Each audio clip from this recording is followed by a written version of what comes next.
In today's video, I'm going to teach you how to make a Salesforce report public. By the end, you'll know how to create a report, save it correctly, and move it into the Public Reports folder so your teammates can access it. Start on the Salesforce homepage. From here, open the App Launcher, the grid icon in the top left, and search for Reports. Select Reports to go to the Reports home.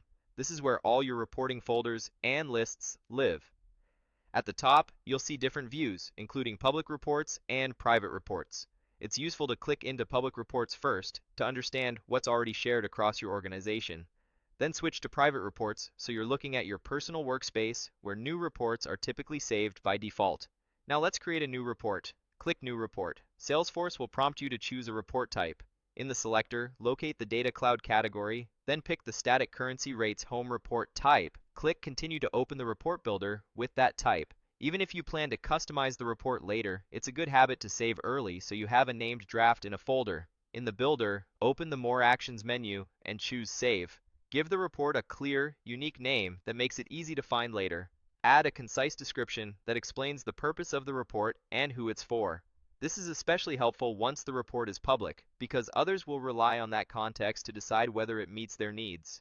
For the initial save location, choose the Private Reports folder. Saving privately first is normal. It lets you finalize the basics before sharing. Click Save to create the report. Next, return to the Reports home so we can move the report into the public folder. If you aren't already there, click Reports to go back to the list view. Switch to Private Reports to see what's in your personal folder. Locate the report you just saved. You'll see the title you entered, similar to the Static Currency Rates Home report we created a moment ago. To the right of the report name, click the down arrow to open its Actions menu and choose Move. You'll now select the destination folder.